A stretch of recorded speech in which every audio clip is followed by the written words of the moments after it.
Tak sangka, rupanya sudah 3 tahun sejak 2022. Saya sangat bersyukur atas peluang dan kepercayaan yang diberikan untuk memimpin MITI. Terima kasih kepada Yang Amat Berhormat Perdana Menteri Datuk Seri Anwar Ibrahim atas keyakinan dan amanah yang diberi. Menjadi Menteri MITI merupakan pengalaman yang sangat berharga. Di sinilah saya menimba banyak pengalaman baharu dalam sektor ekonomi negara. Sepanjang perkhidmatan, bukan kesempurnaan yang saya cari, tapi rasa cinta dan tanggungjawab terhadap negara. Bersama warga MITI, kami bergerak seiring dengan satu tujuan, iaitu membawa Malaysia ke pentas dunia sebagai hub ekonomi yang berdaya saing, inovatif dan mampan. Setiap langkah dan keputusan yang diambil memberi kesan dan impak yang besar kepada negara. Hari demi hari, keyakinan pelabur semakin tinggi. Projek berimpak tinggi yang dirancang dulu kini mula membuahkan hasil. Semua ini adalah bukti bahawa semangat, kerja keras dan niat yang baik akan membuahkan hasil yang terbaik. Kepada semua warga MITI dan agensi, dalam dan luar negara, setiap kejayaan ini lahir daripada setiap usaha dan semangat anda semua.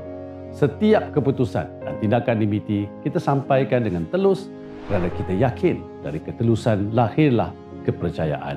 Dan kepercayaan itulah yang membawa kita ke hadapan.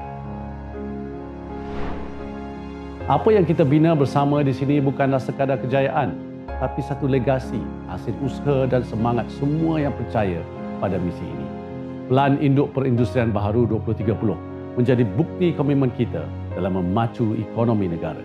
Melalui inisiatif ini, lebih banyak pekerjaan bernilai tinggi diwujudkan untuk rakyat dan mengukuhkan ekonomi Malaysia. Ekonomi Malaysia semakin teguh, kerjasama strategik terus berkembang dan rakyat sudah mula merasai hasil usaha itu satu demi satu. Dalam tempoh setahun sahaja, kadar gaji BDN meningkat kepada RM2,745 pada Jun 2024, naik dari RM2,600 pada Jun 2023. Manakala sumbangan nilai tambah kepada KDNK naik RM4.2 bilion. Malah, Amerika Syarikat turut menurunkan kadar tarif ke atas ekspor Malaysia daripada 25% kepada 19% selepas rundingan. Ia merupakan satu pengiktirafan kepada usaha berterusan kita dalam melindungi dan memperkukuh ekonomi negara. Malaysia juga kini berada di tangga ke-23 dalam Indeks Daya Saing Global, melonjakkan 11 anak tangga dan pencapaian terbaik kita dalam sejarah. Bagi saya, ini bukan sekadar angka, ia tanda semangat dan keyakinan bahawa Malaysia mampu berdiri megah di mata dunia. Di sebalik setiap kejayaan, rakyat tetap jadi keutamaan. Dari program Kampung Angkat Madani sehingga bantuan pasca banjir di Negeri Sembilan, kami turun padang menghulurkan tangan untuk mereka yang memerlukan.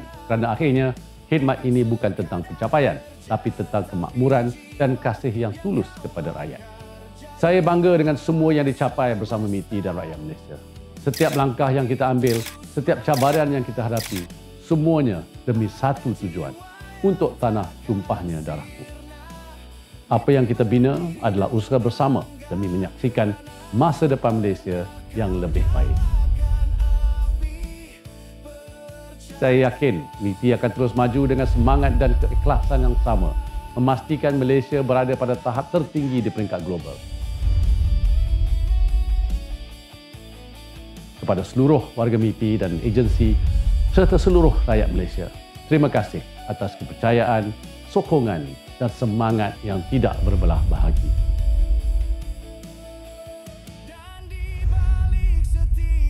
Saya telah berikan yang terbaik dengan sepenuh hati untuk anda, untuk Malaysia.